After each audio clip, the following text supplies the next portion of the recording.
Welcome back to the Broker Power Up podcast, the AIME podcast for strategy, stories, and insights to help you close more loans. I am Tommy Golightly, joined by Jonathon and Haddad. How are you? Yes, sir. Been an eventful day, to say the least, my friend. I know. I have less energy than I normally do because it is the afternoon when we normally record these first thing bright and early. I didn't get my energy from John's smile this week in the morning. It's been all off. But we have a lot going on today. We have the Broker Buzz, where we dive into the top posts of the week from the Brokers Are Best Facebook group and discuss what's trending, what's working, and what you need to know. Then we'll have the sales pitch training, where John helps us become better salespeople, which today we're going to be talking some AI, which is exciting, about whether AI gives you an answer or the answer and how to tell the difference and what to do after. And John has a prompt for you, so stick around. Then we'll wrap things up, as always, with story time with John. But first, a fortune cookie. What do we got? I found a mysterious one that I thought I was all out of ones that weren't broken, but I found one. Yeesh. And today's fortune, after the mess: your heart will have a capacity for love. Your heart will have a capacity for love. That implies it doesn't currently. I don't like this one. I'm trying to find a way around it, you know? Right. Your heart will have a capacity for love. I guess we're going to go ahead and give this one a shot, because I agree with Tommy. It's implying that my heart. We'll pretend that that is not implied. Well, you know, when it comes to my cold heart, one of the areas I'm working on is. No, you know what? With this, here's what I will say. Actually, just I know we're joking around, but yeah, I think when you are first starting out, for most people, your journey of life, your openness to love is very just all over the place, and you want to talk to everybody, you want to say hi to everybody, and then as you go through life, you start to realize that everybody's aligned with you, and you shouldn't truly love everybody. It's sometimes some people make it really hard to love them, and certain jobs and certain things that you do. So, I will say this, that if you're one of these people that have found yourself falling out of love and finding it hard to get back in love, what I will say is, do your best to find a purpose and go towards that purpose every day. So let me give you an example of what I mean. And it's really hard. I'm not going to sit there and tell you this has been easy for me, but my grandma passed away back in January. First time I ever lost somebody that close. And I've lost other people, but not somebody that's poured so much into me since I was a kid. She is the rock of the family, just the most beautiful human being that I wish so many of you got to meet. She passed away in January. Her birthday was actually last Monday. So when our last Broker Power Up showcased, it was her birthday. And I made a promise to my grandma in January. And the promise I made to her after she passed away is I posted it on Facebook because I wanted it to be real. I wanted the world to know. But I said, hey, my grandma is the reason I got into mortgages. She told me years ago, hey, go do mortgages. College will always be there, because I had the choice to either go back to school or take the job and get into mortgages. My grandma's the one that told me to go and do mortgages. She said, school will be there. Go finish school later. She told me that about 13, 14 years ago. Well, one of my goals after she passed was to sign up for college, and all right, let me just do something. I got to at least sign up. Well, the day of her birthday, I got accepted and I registered for classes before we went to go visit her at her grave. So when I went to go visit her, it was like, oh my gosh, I'm falling back in love with the process again. My heart's just open to that love and the joy of even going back to school and taking a couple classes. It's online, but that's what that quote means to me right now. So I wanted to give you guys something to it. I hope your hearts are open to love again. If you've been hurt a couple times, or you've been hit with a business, or whether it's personal, whatever it might be, but make sure it's open. The opportunities are endless when they are. So that's my story. I like that. Yeah, no, that definitely is a good spin on it. And I agree completely. And it got me thinking that the capacity can be a certain amount of people, and just kind of keeping your love for the people that are the closest to you. And as I get older, I find, like you were saying, when you're younger, you want to be friends and love everybody, but then as you get older, you're like, I don't have time for everybody. And so you want to have a capacity for the love of the people that you do have to, like close family and partners and best friends and stuff like that. But even a bad fortune, we can turn into a good one here on the Broker Power Up podcast. Let's dive into the broker buzz with our first question. Might be a dumb question. However, these underwriters make me second guess myself. Client filed for Chapter 13 bankruptcy, but decided against it, so it was dismissed, not discharged. February 2026. Even though it was dismissed, does the 2-year waiting period still apply? Yeah, it's going to pop up on the credit report when you run findings and under Fannie's guidelines.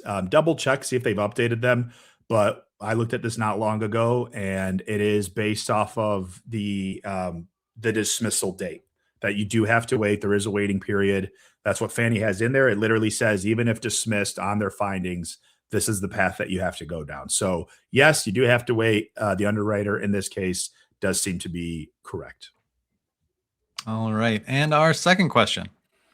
Brokers, how are you navigating competition from credit unions offering no MI products and lender credits? And with builders providing aggressive incentives, how are you positioning yourselves to stay competitive in this market? We just had this question today. So look, if you have like I had one actually recently where the builder's deal, it was a forward commitment on a 4.99 30-year fixed. I told my client to take it and run as fast as they possibly. I can't touch it. So if the deal is ridiculous, like just tell the client to take it. Now, here's what I do that's different that I talked about. If it's a deal that's absolutely you cannot touch, here's what I do. One, I call the client the day they close and congratulate them. Two, I still will send them a gift because that's just how I am.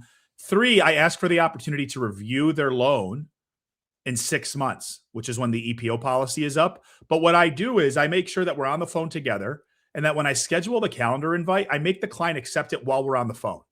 And then what I do is I put them in a drip campaign and I check on them once a month for 6 months until it's our mortgage review time. So that's what I do if the deal's absolutely ridiculous and you can't touch it. Now, if there's a chance where I can do this or I'm close, if I'm within a quarter, even 3/8, sometimes I'll even push to a half on some of these deals. Like I'm fighting tooth and nail. You know, I'll even do the loan for bare minimum, if not free, because I know I'm going to have the opportunity to win the refinance down the road. Like that's what I don't want to lose is the refinance. So if the deal's close, fight until you're blue in the face. The other piece of it is talk about the life of the loan. Like, yes, you might be saving some interest now, but if they don't have your best interest in heart, Mr. or Mrs. Client, they're just going to call you to refinance you just to refinance you. And now how much additional interest are you paying by refinancing every couple of months? So I'm setting up that conversation from that perspective, and I'm fighting tooth and nail to win the deal. That is my perspective. That is how I was taught to do business, but I'm not going to lose a deal if I don't have to lose it. I am going to fight. However, if the deal is ridiculous, tell them to take it, but stay in touch with them the whole time. It has worked for me more times than you can imagine. Yeah, I mean, as a consumer, that would definitely win me over if I was told not to work with you and you were just you told me that that was the better deal and take it, and then you stayed in touch with me. Absolutely, I'm gonna like you are now solidified in my head as the expert. I appreciate that. And that's what it's done for me. Yeah, More times than not. I'm not telling you I'm batting, 95%. But you're not going to, because there are people that just they don't care about that kind of stuff. Guys, even if you get 3 out of 10 of those, you're in the Hall of Fame. But baseball, right? Like you hit the ball 3 out of 10 times, they literally put you in the Hall of Fame.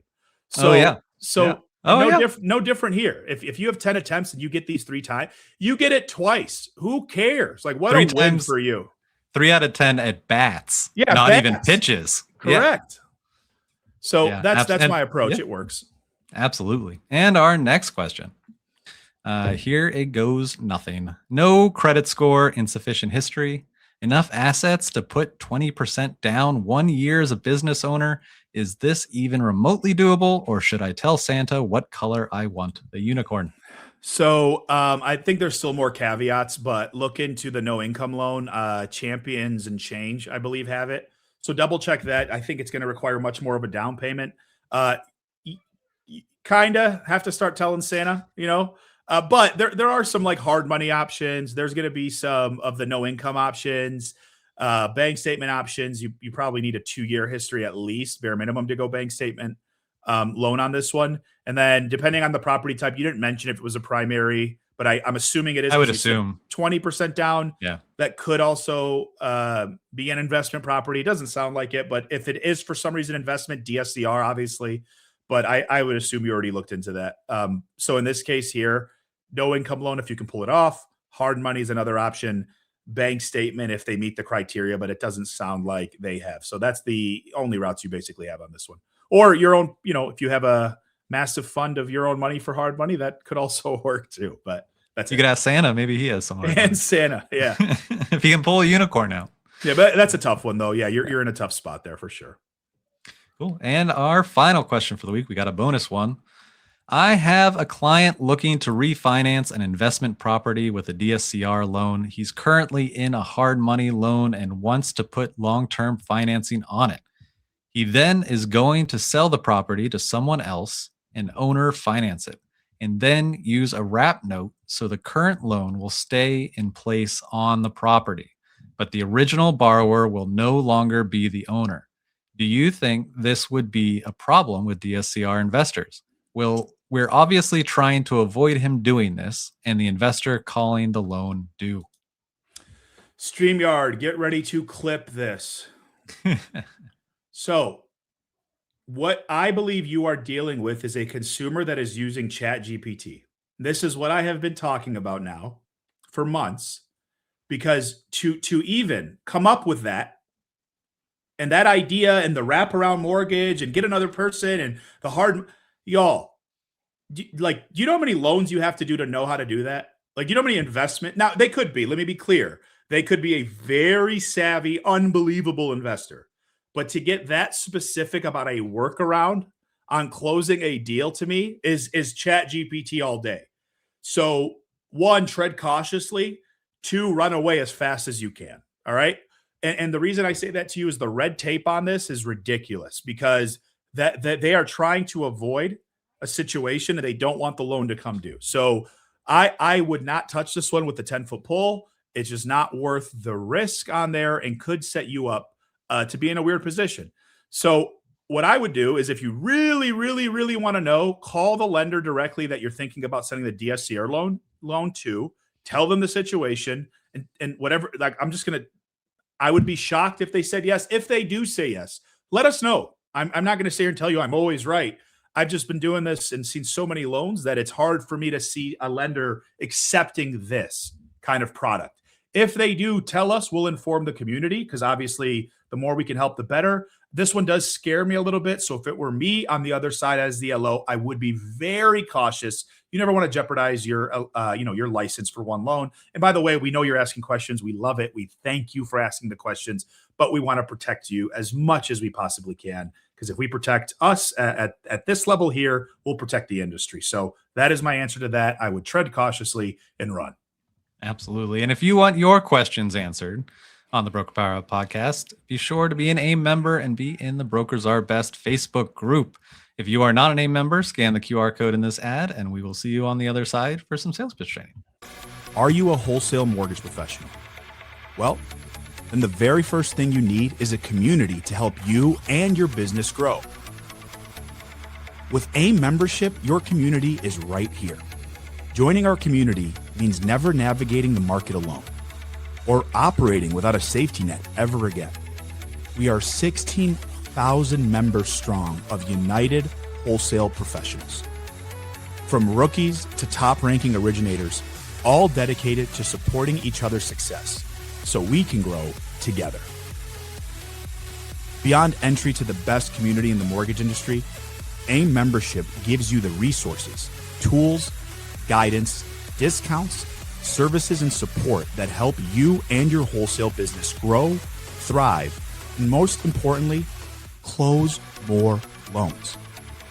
AIME membership connects you with leading wholesale lenders and vendors, offering you exclusive access, services, and discounts that save you more money while helping you make more money. Never get stuck on a loan again with our lender escalation program. Grow your network and skills with the wholesale industry's best conferences and networking events. Get the strategies and skills of top originators and industry innovators with AIME's cutting-edge wholesale mortgage education, resources, and content. AIME offers all of this and more, starting at a low price of $19.99 a month. You heard it here first, couple cups of Starbucks coffee. For you to learn more and get started, all you have to do is visit aimegroup.com, AIME group.com/membership. Your community is waiting. And I'm waiting to become a better salesperson. John, what do you got? So we talked today about, we had a mortgage morning call.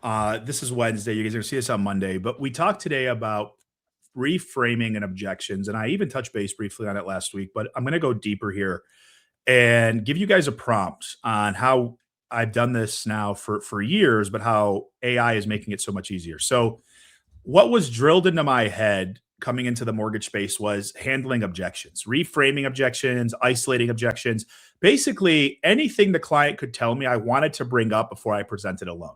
So whether that's they want to shop, they want to, get better rates, they want to talk to their spouse, they want to wait, doesn't matter what it is. It was daily that we would practice. How do you overcome the objection? Acknowledging, responding, pivoting. And this is what we do. And it's crazy. And I still do it to this day. And I practice it now on a weekly basis. But I was on a call today with close to 100 people on the call. And I went around and I said, hey, here's an objection. How do you reply to it? And it was hard for a lot of people. It's not a skill everybody has. So what I do is I assume that the consumer is already using ChatGPT. So they're already going to come in being pretty smart. But what you want is you want a way to ask questions and frame it in a sense that makes the client think longer than 1 second to reply. What do I mean by that? You ready? I'm going to do it with Tommy. He doesn't even know this is coming. Tommy, how's your day today? Good. It's fine, Hey, I guess. You see what he did? Pretty quick. Good. Now, if I were to ask Tommy, hey man, just over your lifespan and how incredible it's been, if you can pinpoint 3 moments in your life that have shaped who you are as a human being today, would you be able to tell me one of those 3 stories? Yeah, probably. Now you see what's happening? Tommy's needing to think yeah. more. He's Yeah. like, what story would I tell? I saw it in your eyes, right? Yeah. I just watched absolutely. it. I just watched it. So I got goosebumps from it because he didn't know that was coming. But that's my point to your consumer. It's the same thing that they do now with ChatGPT. So when they come in to ask you those questions, they already have the answers because ChatGPT has prepped them for it. It's given them the confidence. So with this prompt, it's working on the different objections, isolating them. You can do whatever you want with this. So I'll do a quick screen share on my end. So what this prompt does, it's going to be different for each of us, but it sets you up, and this is going to be about what Tommy and I were talking about. But what this sets you up is to not give generic or surface level questions. What I want to do is avoid weak questions. I want to act as a top 1% LO. And what I did here is I basically put 10 different questions that you can do on all the objections. So or what it'll do is it'll populate 10 different questions that you can ask your consumers on the 3 main mortgage objections. Wait, shop around, talk to my spouse. And this will craft a prompt for you and make it very specific. Now, these questions, you start practicing. You start practicing overcoming objections. Call a partner, use AI, talk to AI, hit the talk button on your ChatGPT or whatever you use, and y'all will be able to see all the different ways to ask better questions to your consumers. So a perfect example of how this works. Let me just frame that here for each of you. A better way is think about it like this, okay? Think about your consumer coming in and they tell you, hey, you know what? I know we're saving $100+ a month. You walk me through everything. I know my wife and I need this. Let me just talk, wait a little bit and talk to her. And let me just see if this really makes sense. A lot of people panic and go, okay, well, let me send you the numbers in black and white and you two review them. And why do you think she's not going to like it? Or is it something I screwed up or what happened? Instead, I want you to think about this. I want you to think about being a consumer for a second. I want you to close your eyes. Imagine it's me on the other side of the phone and your client tells you, you know what? I want to talk to my spouse. I need to wait. I don't think the savings aren't, whatever it might be. Hey, Mr. or Mrs. Client, I didn't think you were going to, jump for joy and be ready to move forward off the bat. I will say this. However, I do want to ask something. What's the best way for me to communicate to you without you being upset that I believe you're making a mistake? And you will feel, even if you're not on a Zoom call, you will feel the difference in the conversation by asking a question like that. You are now forcing the consumer to think. So don't be generic. Leverage AI to give you the advantage. And that is our sales tip for today. Be prepared for the objections. Go in ready to understand, because preparation breeds confidence, my friends. So that's my sales tip. Tommy, you had a couple of kind of talking points a bit about the AI just based on a webinar we did. Yeah, we had the Direct Authority AI webinar. If you're an AIME member, you can watch it in the AIME portal now. And also, John referenced the mortgage morning he had this morning. If you are an AIME member, you can watch that in the portal as well. Those are going to be uploaded weekly into the portal. The first one should be up there later today when we're recording this, so definitely when this comes out. Yeah, it just got me thinking that I think, and it goes across any industry, and it's just an AI kind of tip in general, that if you are not listening to what John was saying about asking better questions, and you are implementing that in your prompts, and you are prompting very vaguely, even if you think you're being specific, the quality of your prompts really does matter, because ChatGPT will give you an answer always. And I think there are a lot of people out there that are scared and nervous to be decision makers and are using AI as a crutch to be their decision maker, which is very dangerous, because AI, if you are not prompting it correctly, even if you are prompting it correctly, say you are, there's still a chance that AI is giving you an answer, not the answer.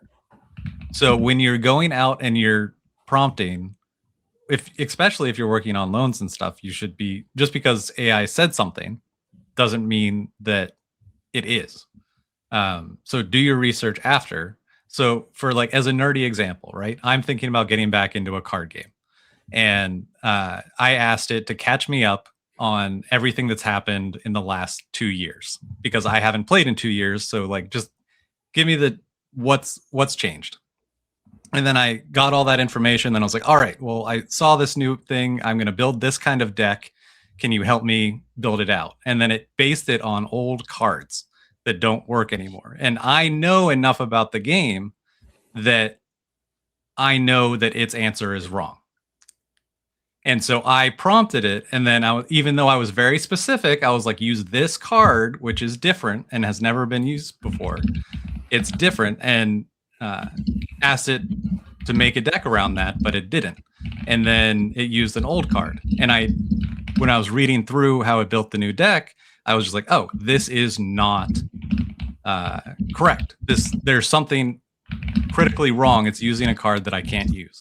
And so having that and being able to, basically what I'm trying to get to is I have enough knowledge on the topic to be able to tell that it's wrong. If you are a consumer, if your consumer is going and trying to educate themselves on the loan practices or the loan offers, they don't know that enough. They don't know enough to know that they're wrong. So being able to, and then you as the loan officer should know enough to know when the AI is wrong. So don't just take it as granted, being like, oh, I thought it was this, but AI says it's this. AI must be right. Question it. Be like, I thought it was such and such. And some AI large language models are more likely to just agree with you than others. So just to give you guys context, so here's what I just typed out while Tommy was talking about this. So what I did is I just opened up a separate Gemini. So not my GPT. I opened Gemini, which I just use for like image creation. So it doesn't know about me. And I asked it about mortgages and what should I do before I shop? You ready? So here's what he's talking about. And this is what your clients are seeing. Yes. Okay. So before anything, credit score matters more than rate shopping. A 680 to 740 is not nice to have. It's the difference between thousands over the life of the loan. Now, listen, yes, there is some merit to that, but what about an FHA loan that has very minimal adjustments for pricing when it comes to FICO score? Like that's wrong right off the rip, right? We all know that as LOs. Another one, you ready? Kill all your debt. Don't have any revolving debt. You know how rare it is to have zero debt when you buy a house for the first time? Here's one that's legit. Don't switch from W-2 to 1099. Fair. Know your numbers before a lender tells you. You should already know your target purchase price, comfortable monthly pay. Clients don't know that. They never know that. They don't know. So to his point, you see what just happened? That was me doing it on the fly live as he's telling you about it. So just be cognizant of it and also know what you're dealing with when you're talking to clients. And then for you, when you're building out your trainings or you're looking into things, don't always take it as the absolute, because only Siths deal in absolutes. I got one. I wanted one so bad. Yeah. There we go.